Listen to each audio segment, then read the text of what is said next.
Welcome है guys आपका एक और वीडियो में। उम्मीद है सब बढ़िया होंगे भाई। जैसे कोई अपडेट आती है ना यूके में, मेरे को मैसेज आने शुरू हो जाते हैं व्हाट्सएप पे साथ के साथ, पाजी अभी ये न्यूज़ आ गई है, ये न्यूज़ आ गई है।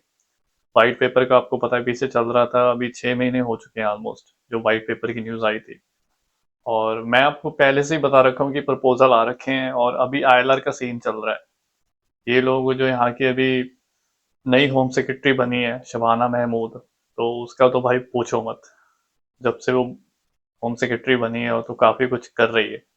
और यूके का तो भाई ये ड्रामा है कि रोज ही कुछ ना कुछ निकल जाता नया। अभी भी जस्ट वो बात ही हो रही है, कुछ हुआ नहीं है। मेरे को स्टूडेंट पूछ रहे हैं कि पाजी अब आईएलआर का क्या सीन है, अभी 10 साल की हो रही है, 20 साल की हो रही है। भाई अभी ये ना एक लिस्ट तैयार हुई है मैं आपको बता देता हूँ उसमें क्या सीन है। मैंने पहले ही आपको, यूके आना है ना, देखो यूके आना है तो आप पैसे कमाने के मोटिव से आओ, ठीक है। आप वो ज्यादा दूर का लेकर मत चलो, मैं आपको स्टार्टिंग में ही बता रहा हूँ जो मेन बात है। आप अपना ना ये मोटिव रख कर चलो कि मेरे को पैसे कमाने हैं। यहाँ पे अगर आप 15 लाख लगा कर आ रहे हो तो आपको 3-4 साल में 60-70 लाख जोड़ना है। वो चीज आप इंडिया में नहीं कर पाओगे, ना ही इंडिया में बिजनेस चलते हैं, ये आपको भी पता है। बुरा हाल है, लोग पैसे बर्बाद कर लेते हैं 10-10 लाख। मेरे नोन में है, काफी लोगों ने बर्बाद करे हैं बिजनेस स्टार्ट करके, 10-12 लाख 15 लाख मिट्टी कर लिया। वो रिग्रेट करते हैं कि हाँ इससे अच्छा तो बाहर चले जाते, है ना। तो ये कह रहा हूँ कि यूके का प्लान कर रहे हो तो ये चीज रखो कि आपको पैसा कमाना है। एक बार आपकी अकाउंट में पैसा होगा ना, जेब में पैसा होगा, तो फिर सब कुछ पॉसिबल है। फिर आप जुगाड़ लगा लोगे, फिर आप रास्ते ढूंढ लोगे। स्पॉन्सरशिप का भी सब पैसा चलता है भाई। कनाडा में जा रहे हो, कहीं जा रहे हो, सब जगह पैसा दो तमाशा देखो, वही चल रहा है। एक बार आप पैसा सेव कर लोगे ना आपके अकाउंट में, जब 60-70 लाख होगा, तो फिर आपको टेंशन नहीं रहेगी। फिर आप ये कि चलो मैं दूसरी कंट्री मूव कर जाऊं अगर मेरे को यूके में नहीं हो रही सेटलमेंट, है ना। ऐसे कर सकते हो, किसी यूरोप की कंट्री में मूव कर सकते हो, वहां तो सेटलमेंट इजी है एज कम्पेयर टू यूके।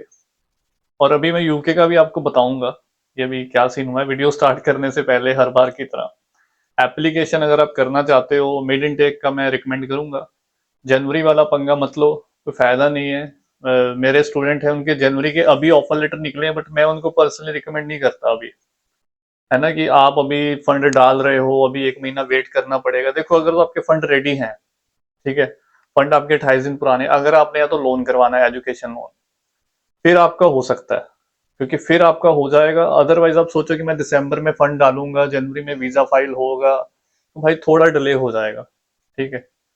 तो प्लान कर रहे हो तो अभी से डालोगे। कुछ यूनिवर्सिटीज हैं अभी भी ओपन है, मैं क्यों झूठ बोलूं। यूनिवर्सिटी ऑफ ईस्ट लंदन है, वो तो भाई काफी देर तक ओपन रहती है, वो तो दिसंबर के फर्स्ट वीक तक ओपन रहती है। और उनका प्रोसेस बहुत फास्ट रहता है। मैंने पिछले इनटेक में स्टूडेंट्स के एडमिशन करवाए हैं, 1.5 महीने में उनका काम हुआ है यूएल का। बहुत फास्ट रहता है।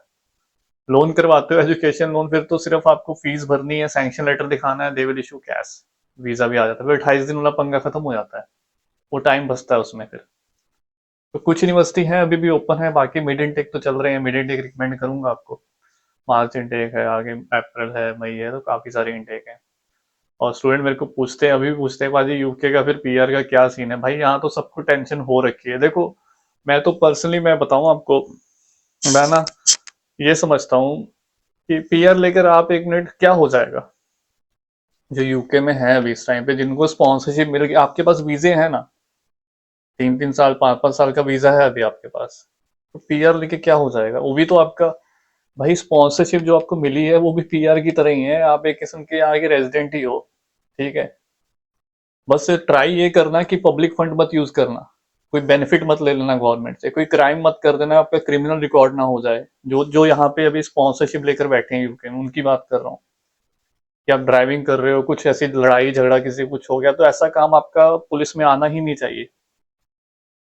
आपका एकदम क्लियर होना चाहिए क्रिमिनल रिकॉर्ड।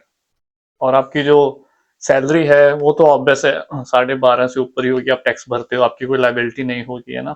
लोन वगैरह डेप्ट वगैरह नहीं होगी आपकी, लाइबिलिटी टैक्स लाइबिलिटी की बात कर रहा हूँ। तो अगर आपने ये पब्लिक बेनिफिट नहीं लिए हैं, अगर आपने क्लेम नहीं करे हैं, तो ऑब्वियस है आपको फिर वो जो इन्होंने स्टेटमेंट दी है ना, उसमें उन्होंने वही डाला हुआ है 5 साल से 10 साल। अगर आपने इनमें से कोई चीज यूज कर ली, ठीक है, तो वो फिर 10 साल में जाएगा आपका आईएलआर। और लकली जो मुझे पता है कौन ही करेगा ऐसे, जब तक पीआर होती नहीं, पीआर के बाद ही कोई सोचता है ये सब। और ये सब हराम का समझता हूं मैं, कि अगर कोई बंदा ये सोच के बैठा है कि मैं पीआर ले लूँ, उसके बाद मैंने कहा हाथ पैर ठीक है उसके, वो सोचता है कि मैं काम नहीं करूंगा, अनएम्प्लॉयमेंट बेनिफिट्स लूंगा, तो मैं वो हराम का समझता हूँ, वो गलत चीज है। वो एकदम जरूरतमंद के लिए है, जिसके हाथ पैर नहीं चलते हैं, कुछ हो गया उसको, है ना, वो लोड़वंद के लिए है, जरूरतमंद के लिए है, वो बहुत गलत हो जाती है। और ये चीज कंट्री देख रही है, वो बहुत स्ट्रिक्ट कर रही है, क्योंकि यहाँ पे इंडिया से नहीं आते ना भाई, यहाँ से सोमालिया से बहुत आए हैं, नाइजीरिया से, अदर कंट्रीज जो मिस यूज कर रहे हैं, ये सब चीजें मिस यूज हो रही हैं। तो गवर्नमेंट इस चीज को देख रही है कि भाई इनको रोकने के लिए क्या करा जाए, पीआर लंबा कर देंगे, उनके लिए कर रहे हैं ये लोग। 10 से 15 साल भी है, कुछ कैटेगरीज में 15 साल भी करा है, और कुछ में तो भाई 20 साल भी कर दिया इन्होंने, जो प्रपोजल आया है। और वो अच्छी चीज है, ठीक है, अपने लिए कोई टेंशन की बात नहीं है। जो यहाँ पे ऑलरेडी एक नंबर में है, टैक्स भर रहे हैं, सब कुछ क्लियर चिट है आपका, कभी क्राइम नहीं है, कुछ नहीं, झगड़ा लेना देना आपका कुछ नहीं किसी से, है ना, आपने कभी कोई फंड नहीं लिए हैं, और आपका एकदम बढ़िया है, टैक्स भी भर रहे हो, है ना, साल का कोई आपका क्लियर है सब कुछ, तो आपका कोई दिक्कत नहीं है। 5 साल में मिलेगा आपको, 5 साल ही चलेगा।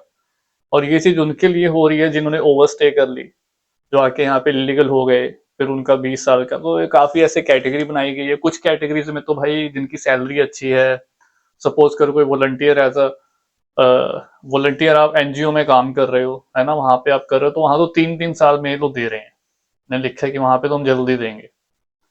केयर वर्कर के लिए सैलरी वगैरह उन्होंने डाली हुई, सैलरी ज्यादा होनी चाहिए कुछ जॉब्स में, आईटी जॉब्स हैं, कुछ हैं, डॉक्टर्स वगैरह हैं जो बड़े बड़े, तो उसमें सैलरी बहुत है, तो फिर उसमें जल्दी मिल रही है यार। मिलेगी नहीं, अभी जस्ट ये प्रपोजल आ रखा है, अभी देखो क्या होता है, इस पे बहस ही हो रही है, ठीक है। और मुझे इतना पता है, अगर ऐसा कुछ सबके लिए कर दिया इन्होंने, तो बवाल भी हो जाएगा। यहाँ पे अगर जितने भी केयर वर्कर्स हैं, पूरी जो कंट्री है ना इस टाइम पे यूके, भाई केयर वर्कर्स के सिर पर चल रही है। जितने भी यहाँ पे ओल्ड एज हाउस बने हुए हैं, केयर होम, है ना, मतलब सब जगह अपने एशियंस काम कर रहे हैं, फॉरेनर्स ही काम कर रहे हैं, लोकल तो बहुत कम ही है, ठीक है। अगर उन्होंने ऐसा कुछ कर दिया कि केयर वर्कर्स को भी ये लोग 10-15 साल बाद देंगे पीआर, तो भाई ये अगर इन्होंने स्ट्राइक कर दी ना, हालत खराब हो जाएगी कंट्री की। सबने मिलकर अगर स्ट्राइक कर दिया, बहुत जल्दी एक्शन लेना पड़ जाएगा गवर्नमेंट को। पर मैं आपको बता रहा हूँ, जो मैंने चीजें बताई हैं वही हो रही हैं, ठीक है, वही होंगी। अगर आप क्लियर चिट हो तो घबराने की जरूरत नहीं है। और यार, पीआर लेकर भी आपने काम ही करना है, आपने कोई फ्री बैठ के अनएम्प्लॉयमेंट बेनिफिट्स तो लेने नहीं है। तो फर्क इतना ही है। मैं तो ये बोलता हूँ कि पीआर का प्यार का ये चक्कर ना आप कम करो। पीआर पीआर प्यार, है ना, आपके पास अगर स्पॉन्सरशिप मिल गई है ना यूके की, वो पीआर के बराबर ही है, कोई फर्क नहीं है उसमें। चिल करो, क्योंकि आपके पास वीजा है भाई, लीगल राइट्स हैं आपके पास, सब कुछ है, आप ट्रैवल कर सकते हो कहीं भी, है ना, महीने की छुट्टी लेकर जाओ। पीआर में उसमें देखो फर्क ये पड़ेगा पीआर लेने के बाद, कि आप अगर किसी एम्प्लॉयर के पास स्पॉन्सरशिप लेकर काम कर रहे हो, आप फंसे हो कि यार मेरे को यहीं पे जॉब करनी पड़ेगी, बस इतना ही फर्क पड़ेगा कि पीआर के बाद आपको इतनी फ्रीडम मिल जाएगी कि आप वो जॉब छोड़ के कहीं और भी काम कर सकते हो, बस ये फर्क है।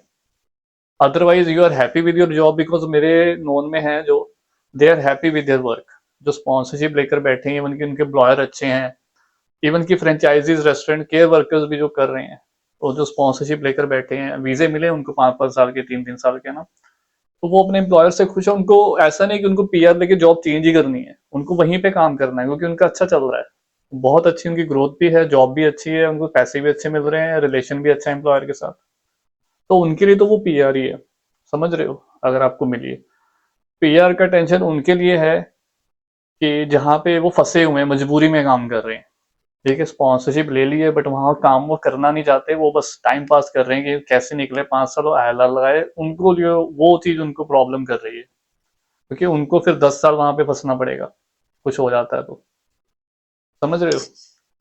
तो चिल करो, वीजा है आपके पास, फिर कोई टेंशन लेने की बात नहीं है। मैं तो यही समझता हूँ कि आपके पास एज लॉन्ग वर्किंग राइट्स हैं, वो वीजा आपका स्टैंड होता रहेगा, लीगल है वो, आप पीआर ही हो आप यूके में, ठीक है। जो पीएसडब्ल्यू पे हैं, जो स्टडी वीजे पे हैं, वो पीआर नहीं है, वो स्पॉन्सर वाले नहीं है। जो स्पॉन्सरशिप लेके बैठे हैं वो ऑलमोस्ट पीआर ही है, मैं तो यही मानता हूँ। तो चिल रहो मेरे भाइयों जो यूके में बैठे हो। और मेरे काफी क्लोज फ्रेंड है, वो भी टेंशन लेते हैं। वो वीडियो देख रहे होंगे। समझ जाएंगे। मेरी कल ही बात होकर हटी है, वो कहते परनीत यार वीडियो डाल तू भी। मैं कहा मैं डालता हूँ भाई, अभी यूके 20 साल में तेरा पीआर है ना, पीआर पीआर प्यार बहुत चल रहा है ये।